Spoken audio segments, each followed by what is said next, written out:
Pemirsa, sore ini kita bertemu kembali di Karni Ilyas Club. Sampai hari ini COVID, walaupun sudah PPKM, ada penurunan, tapi tipis sekali. Bahkan kemarin terjadi lagi kenaikan setelah landai sebelum. Karena itu persoalan kita sebetulnya belum berakhir. Dan saya ingin mencari informasi yang paling lengkap dari berbagai sumber. Dan tentu saja saya tidak melupakan Ibu Dr. Siti Fadila Supari yang Menkes kita di zaman SBY. Dan beliau ini selain dari spesialis jantung, juga peneliti, radiolog, komplit. Pengalamannya juga komplit, pengetahuannya juga komplit. Saya ibaratkan kamus berjalan udah. Sehingga banyak orang sekarang minta Ibu itu untuk memimpin penanggulangan Satgas atau apalah untuk melawan COVID-19 ini. Dan minta Pak Jokowi supaya mengangkat Ibu jadi panglimanya. Saya ingin dengar dari Ibu, apa pendapat Ibu dengan usulan ini. Sampai-sampai anggota DPD RI juga mengajukan ke Pak Jokowi supaya Ibu ditarik dalam tim dan sebagai pimpinan tim. Apa pendapat Ibu? Saya sih mau diminta dan tidak diminta. Setiap waktu saya memikirkan bangsa ini dalam menghadapi COVID. Cuman saya didengarkan apa tidak, lah saya tidak tahu. Lah kalau jadi ketua tim ya harus didengar. Ya mudah-mudahan tidak usah jadi ketua tim pun para pemegang kebijakan tolong lihat YouTube yang ada saya bicara. Saya tidak ada maksud apa-apa kecuali memberikan asupan untuk mengatasi pandemi ini. Jadi saya tidak pandang saya apakah dibutuhkan atau tidak, saya tetap akan bekerja untuk rakyat, untuk memberitahukan apa yang mereka harus tahu dan apa yang mereka tidak perlu tahu, tidak perlu saya terangkan. Dan mudah-mudahan ada manfaatnya kalau saya berbincang-bincang begini, apalagi dengan Bapak Karni Ilyas yang sangat luar biasa. Apanya luar biasa? Ya saya ingin tahu Bu, kalau Ibu diangkat jadi panglimanya, apa yang akan Ibu lakukan? Banyak sekali. Misalnya? Banyak sekali. Ya, satu, kita harus tahu persis apa masalahnya. Menurut saya sekarang saya bukannya bukannya tidak menghargai kerja berat pemerintah selama ini. Saya sangat hormat pada pemerintah yang telah berusaha setengah mati lah ceritanya. Tetapi sebetulnya kalau saya lihat langkah-langkahnya itu menurut saya tidak mengidentifikasi masalah dengan tepat. Jadi pemerintah tidak melihat masalahnya apa sih. Misalkan dari tahun berapa itu begitu muncul Maret 2020 kita sudah berapa kali untuk melockdown penduduk, tapi dengan dengan wajah Indonesia, namanya PSBB, PPKM mikro, terus PPKM darurat. Iya, darurat. Dan PPKM darurat itu sekarang muncul. Level 1, level 4. Apanya? Sekarang PPKM level 4, level 4. Dengan tujuan cuma satu, menghilangkan kerumunan. Ya kalau tujuannya menghilangkan kerumunan, tujuannya membatasi human to human contact, sudah dapat. Karena kata Pak Luhut bisa menurunkan pergerakan itu sampai 40%.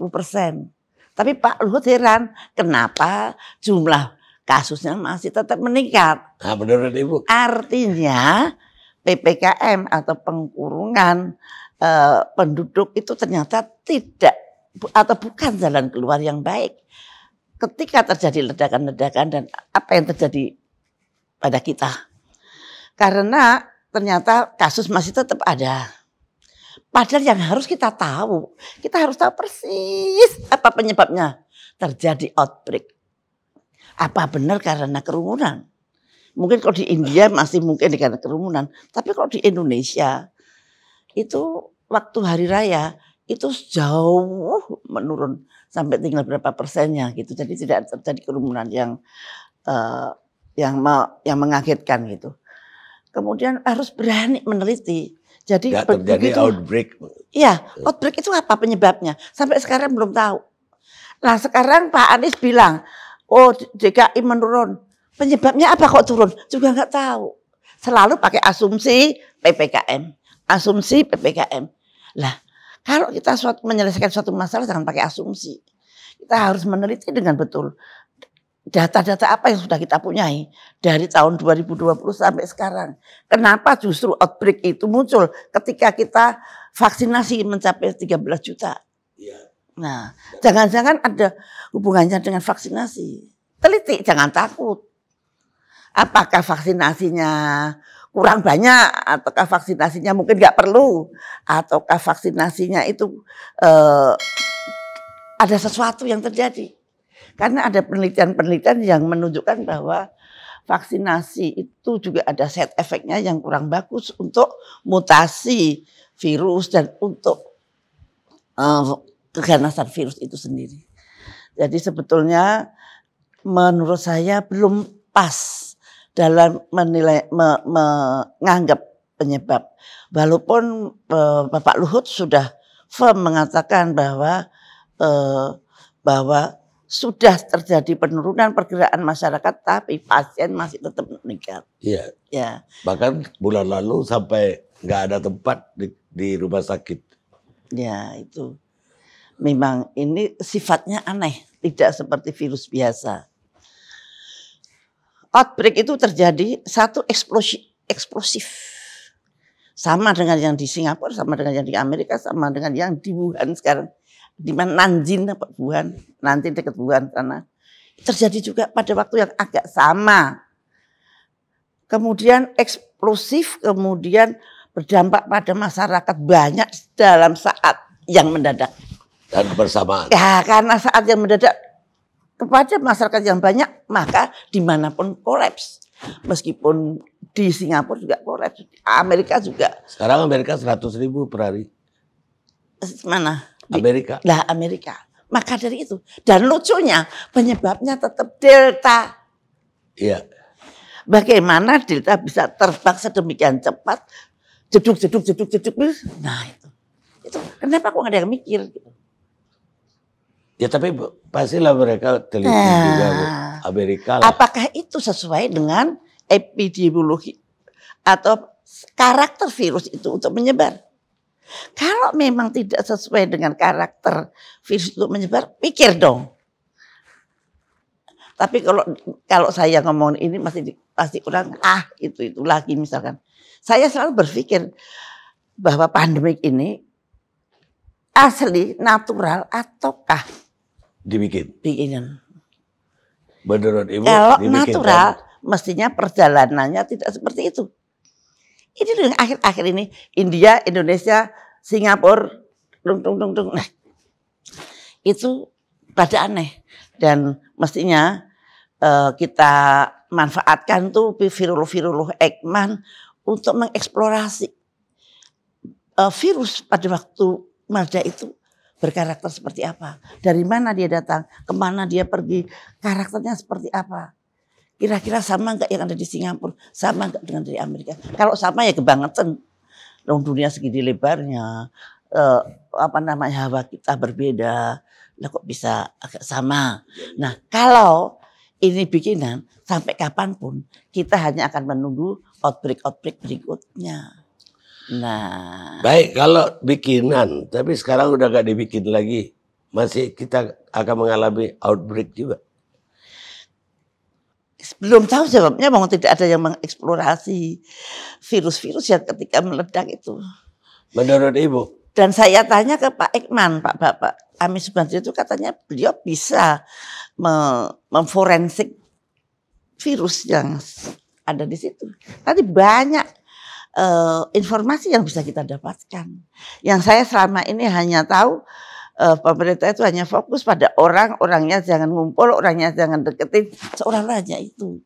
Nah ternyata setelah diberikan PPKM darurat ternyata masih juga meningkat. Nah itu hal-hal kayak begitu, itu mestinya harus diteliti lebih lanjut. Saya kemarin dengar Bapak dengan Anies, dengan Gubernur Anies. Ya. Nah itu dia dengan happy-nya bahwa dia berhasil. Sekarang mesti Bapak tanya, apa buktinya Anda berhasil? Naik lagi. Turun katanya. Apakah tracing Anda juga turun? Iya, tracingnya juga turun. Nah kalau tracingnya turun, ya pasti itunya turun. Kalau nggak ada tracing mungkin nggak ada pasien baru. Nah gitu Pak. Nah sekarang yang penting itu harus bagaimana ke depan gitu ya. Ya tunggu dulu, ke depan ini kan sekarang pemerintah mendatangkan tidak hanya Sinopharm, tapi juga mendatangkan Pfizer, AstraZeneca, mendatangkan Moderna juga. Nah, Ibu tadi kan berpikiran bahwa ini dibikin. Mungkin kita mulai dulu, siapa yang bikin? Saya nggak tahu.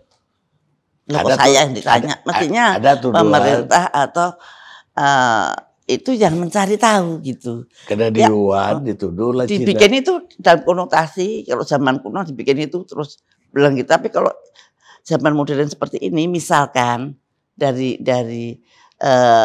karakter-karakter virusnya yang dari jauh-jauh hari yang sudah direncanakan sedemikian rupa, saya tidak concern banget apakah ini dibikin atau tidak dibikin, tapi yang terjadi di antara kita sekarang sudah kayak begini.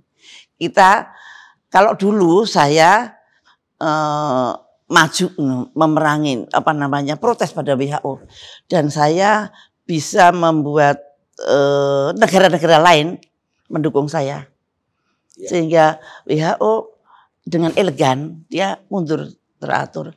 Jadi saya bertanya atau protes pada WHO bukan dengan cara yang kampungan lah ceritanya, tapi dengan cara sesuai dengan diplomasi dunia, sesuai dengan sopan santun dunia, dan kemudian sekian persen, 80% menteri-menteri kesehatan dari dunia itu mendukung Indonesia sehingga didengarkan.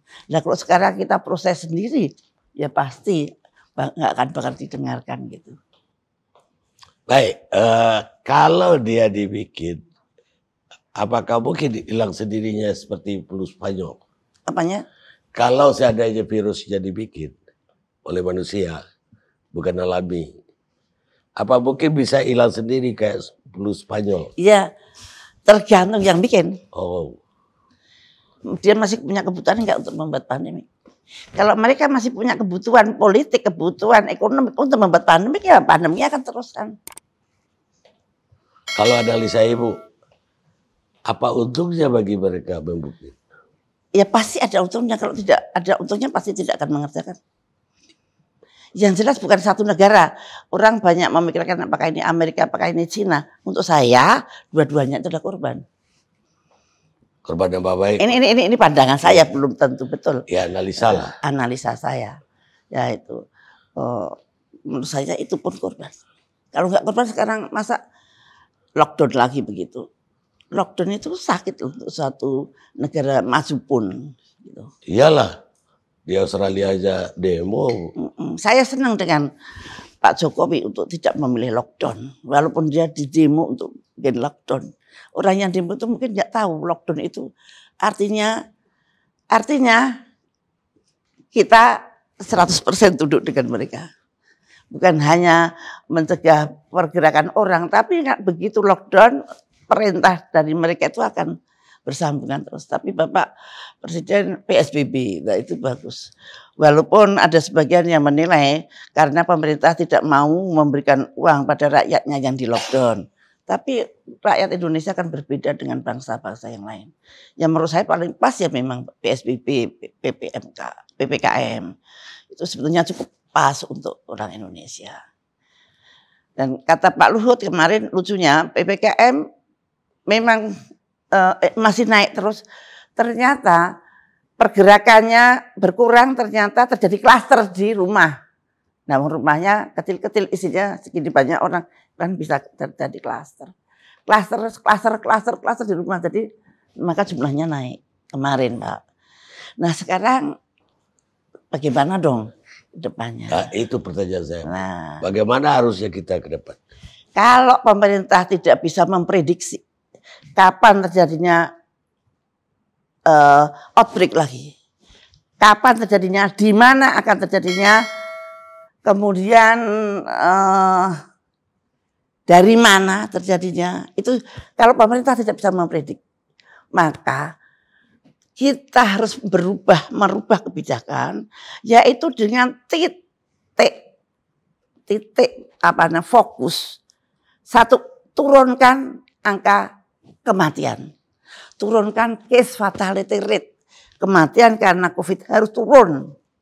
Semua biaya, semua usaha, semua ahli-ahli fokus ke situ. Bagaimana menurunkan case fatality rate di rumah sakit. Perhatiannya bukan pada penularan lagi. Karena kita tidak bisa mengendalikan outbreak itu datang. Kita tidak bisa jangan ke sini, nggak bisa.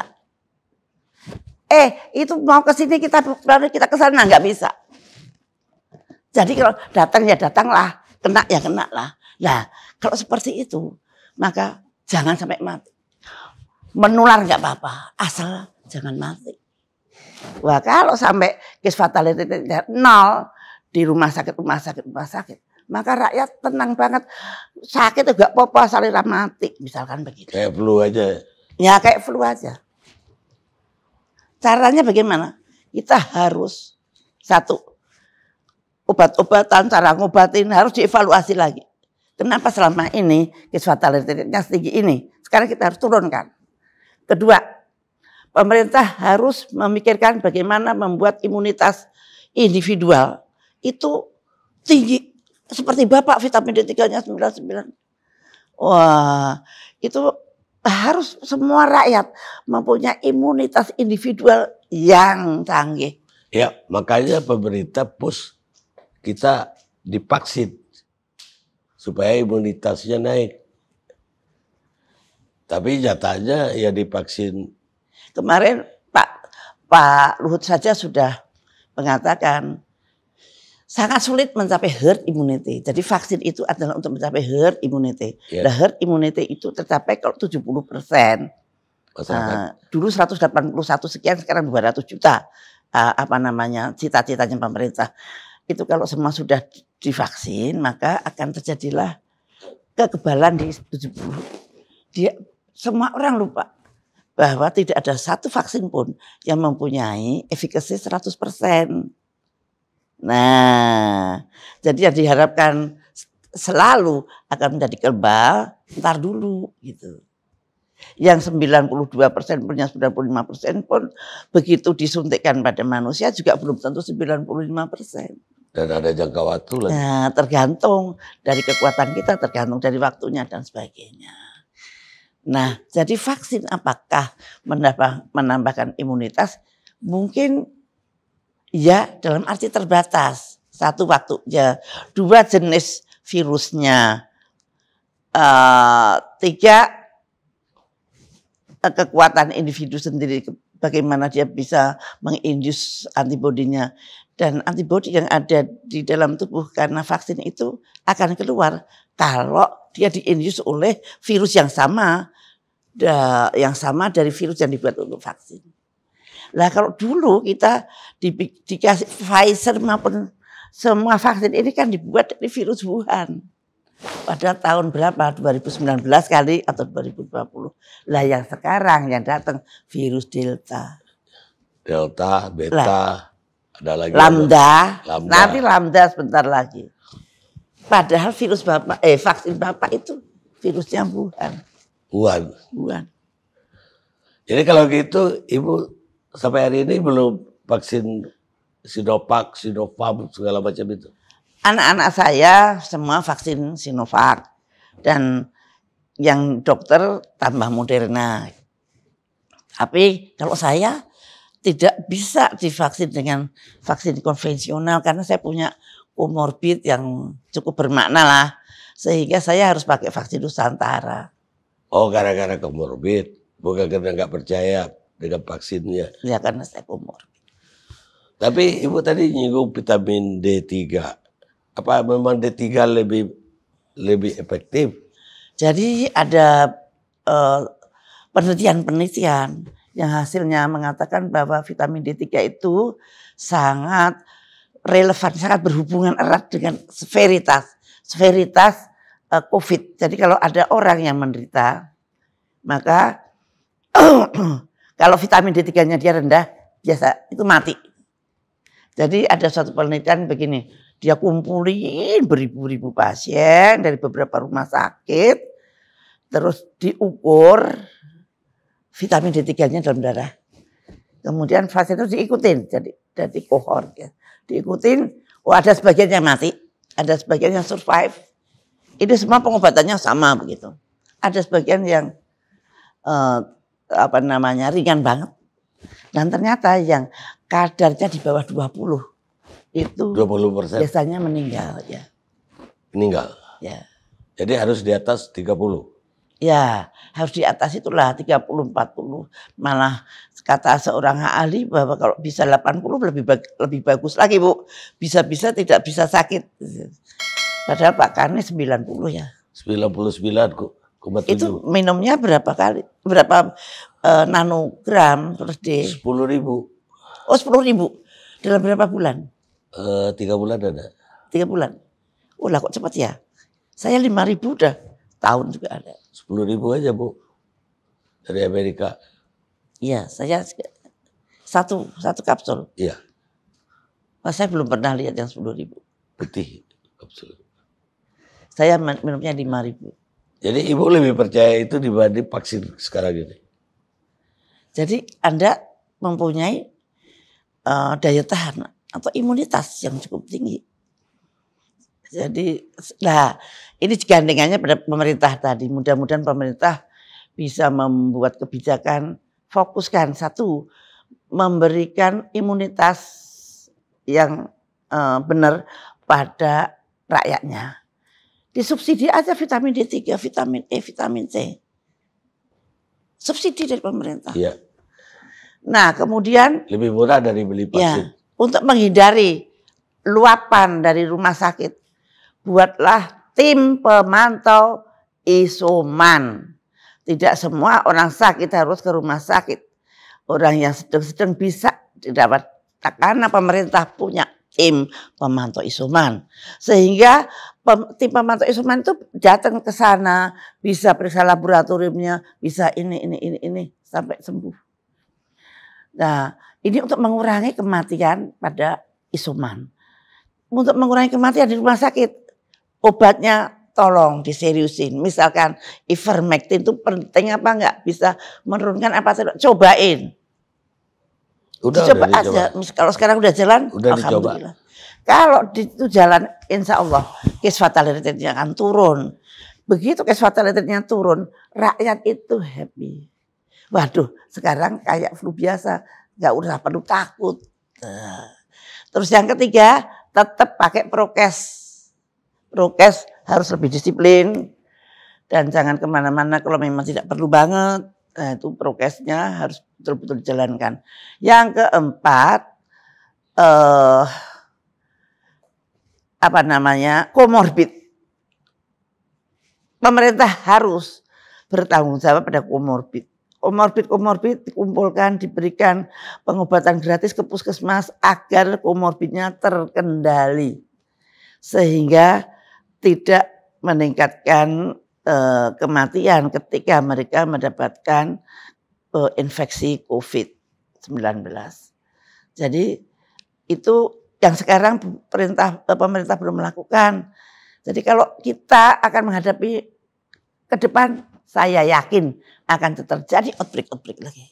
Dan outbreaknya belum tentu Delta, mungkin Lambda, mungkin Kappa, mungkin apa lagi, kita nggak tahu. Ya negara-negara maju aja outbreak dulu. Lah karena kita tidak tahu kenapa terjadi outbreak. Ya seperti saya bilang tadi, Amerika aja outbreak Iya. lagi. Ini Singapura Singapura yang herd immunity-nya udah tercapai, outbreak juga. Jadi ternyata vaksin yang sudah 60%, yang sudah 80% tetap tidak mampu melawan outbreak. Lah ini mestinya diteliti. Apa yang kira-kira bisa melawan outbreak? Imunitas pribadi, imunitas individual. Lalu orang kita nggak bisa tahu kapan datang outbreak yang akan datang. Kita tidak tahu outbreaknya apa. Kita tidak tahu. Aduh, pokoknya tidak tahu sama sekali. Taunya karena kerumunan aja. Dan celakanya bangsa kita ini adalah bangsa yang suka berkerumun. Oh iya. Suka kongko. Terutama orang Jawa. Orang mangan anggere kumpul lah itu ciri khas, itu karakter dari orang Jawa itu kan bagian yang terbesar dari bangsa ini. Lah barangkali kebudayaan itu juga yang menular kayak lain budaya itu. Tapi nggak apa-apa. Mudah-mudahan kumpul-kumpul, tapi kalau pakai prokes, insya Allah nggak akan ketularan. Prokes itu penting sekali karena mau virus Delta kayak mau virus Lambda, kalau akan masuk ke tubuh kita melalui hidung. Lah kalau hidungnya ditutupin kan udah beres.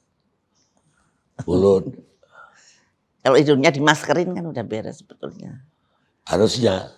Iya. Tapi banyak juga yang udah pakai masker kena juga itu. Yang kena juga ya. Iya Bu. Ya mungkin dia terkena pas gak pakai masker gitu. Gak mungkin kok pakai masker kena tuh.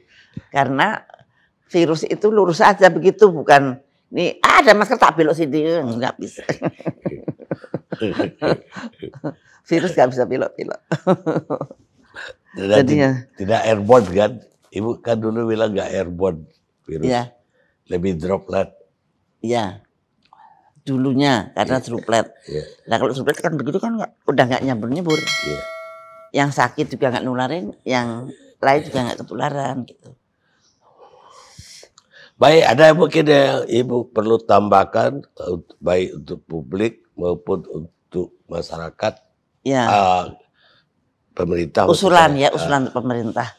Sebaiknya pemerintah mulai menggeser kebijakannya dari yang sekarang ke arah ke arah pencegahan penularan menjadi ke arah mengecilkan kematian di rumah sakit.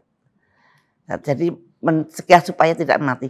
Anda boleh ketularan tapi tidak boleh mati. Pemerintah sudah bisa membuat angka kematian dari nol lah. Itu adalah arahan dari mulai sekarang, karena kita tidak bisa mempredik kapan terjadinya new outbreak, apakah Delta, apakah Lambda, kita nggak tahu sama sekali, tidak ada yang bisa dilacak dari itu. Nah kemudian maka dari itu kita akan memfokuskan pada perlindungan individu di mana pemerintah harus memberikan zat-zat atau suplemen untuk rakyatnya supaya meningkatkan imunitasnya. Gerakan-gerakan olahraga, gerakan menjemur dan sebagainya, menjemur diri dan sebagainya. Jadi hidup sehat, cukup tidur, cukup bergerak, dan kemudian makanan yang seimbang. Makanan yang seimbang itu Anda bisa pelajari nanti, kalau di sini nanti terlalu panjang saya terangkan. Makanan yang sehat, makanan yang seimbang. Dan tambahin suplemen-suplemen yang sudah ada dasar risetnya. Nah, kemudian nomor 2, itu nomor 2 ya. Nomor 1, pemerintah tolong bikin rakyat happy. Rakyat bikin happy karena happiness itu meningkatkan imunitas. Kalau rakyat selalu dalam ketakutan, dipaksa untuk vaksin, ketakutan, dipaksa ini. Bahwa sekarang harus dikurung, tidak bisa bekerja, nggak bisa cari duit. Itu akan meningkatkan bahaya untuk mendapatkan COVID. Jadi imunitasnya turun. Nah, pemerintah harus berpikir untuk bagaimana membuat rakyat happy. Misalkan, boleh mal dibuka, masjid dibuka, gereja dibuka. Rakyat akan mempunyai harapan. Kalau rakyat punya harapan, happy, dan itu insya Allah imunitasnya akan tinggi dan akan canggih, tidak akan bisa ditembus delta maupun lambda.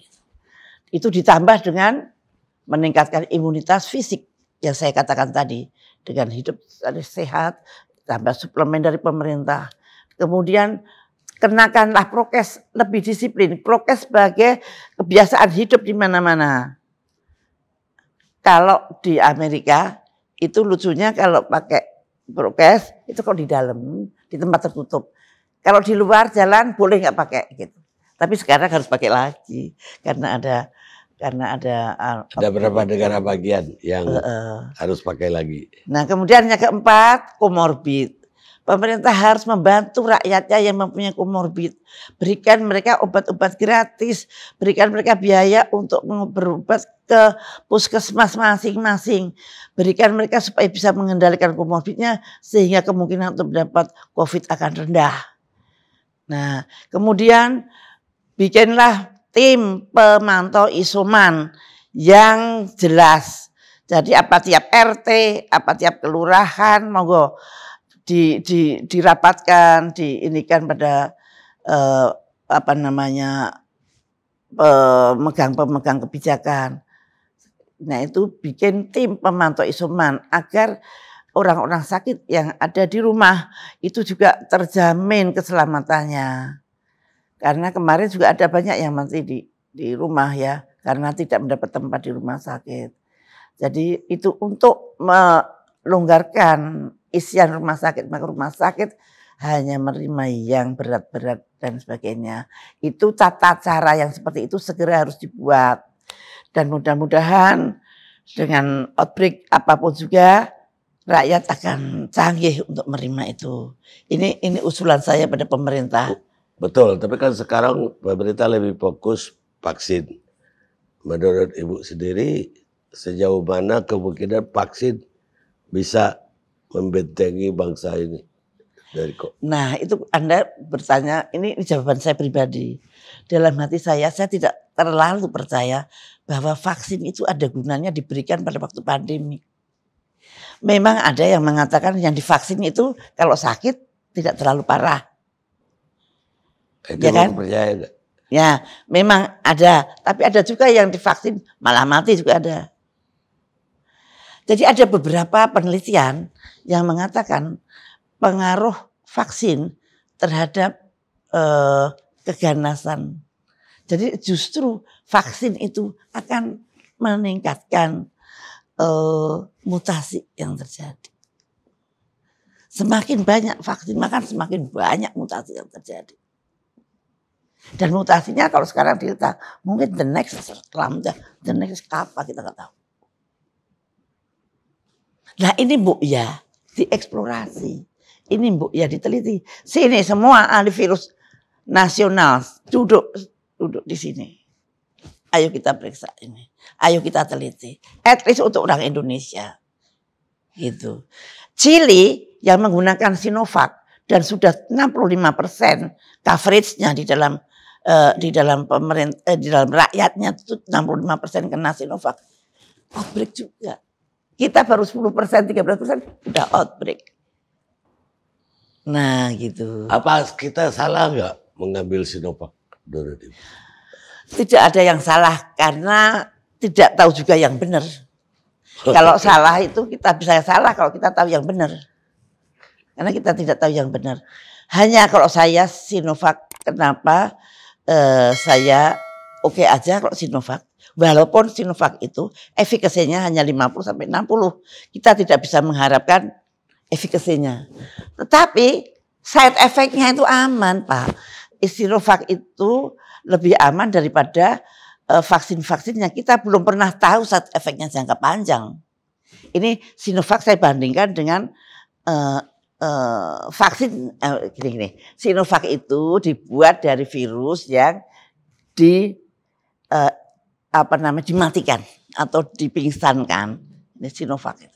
Virus the whole virus yang kemudian disuntikkan. Nah, kalau AstraZeneca itu DNA. DNA dari virus COVID itu jadi dimasukkan ke kita. Pakai virus adenovirus.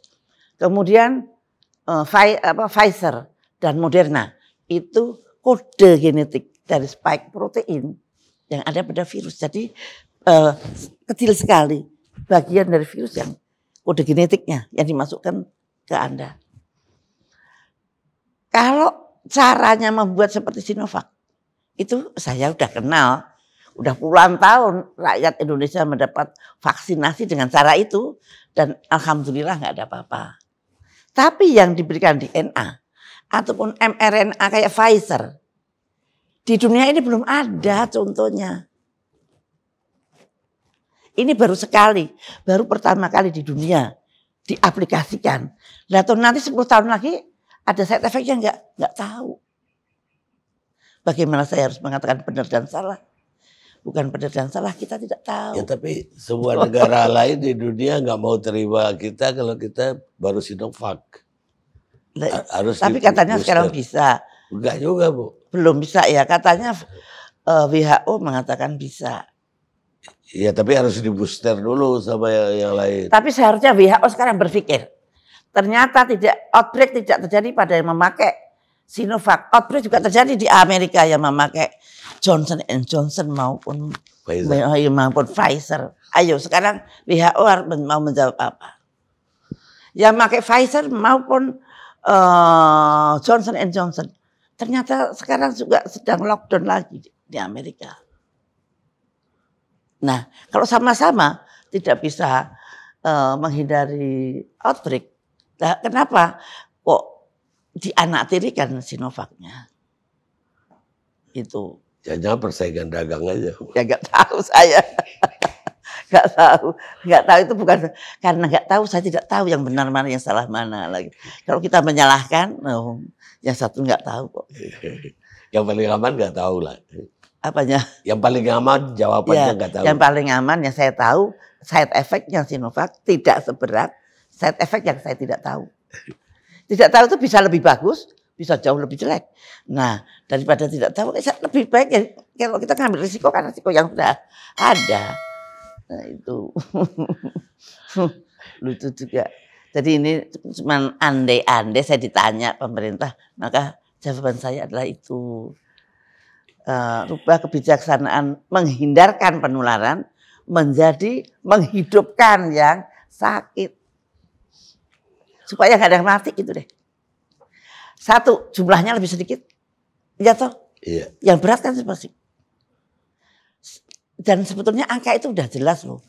Kalau Anda tracing 1000 orang, maka 20% akan positif. Sekitar 20%. Bisa turun, bisa naik. Dari 20% itu kira-kira 90% OTG. Yang sakit cuma 10% dari yang 20% ini. Bisa dihitung. Obatnya berapa, ini berapa.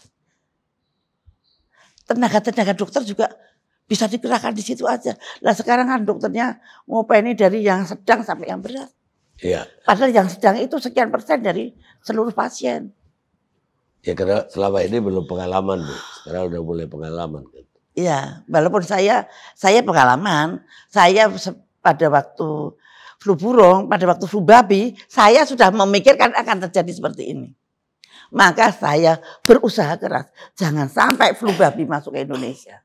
Kalau flu burung bukan hanya tidak masuk, flu burung harus gagal. Nah itu, karena saya membayangkan Indonesia diembargo karena menjadi epicentrum.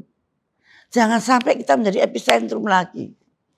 Nah itu, sehingga saya caranya kayak apa, bagaimana saya harus kampanye supaya didukung oleh negara-negara lain. Nah akhirnya kita bisa memberikan bukti-bukti yang otentik, yang definit bahwa si flu burung tidak menular. Padahal WHO mengatakan menular dari manusia ke manusia. Saya bisa membuktikan secara laboratorium. Tidak. Saya bisa membuktikan bahwa bukan dari ayam ke manusia. Ini buktinya. Tidak. Jadi Anda tidak bisa mengatakan ini pandemi. Saya begitu. Nah, terus flu babi. Flu babi apakah Anda pernah dengar ada orang mati karena flu babi di Indonesia? No.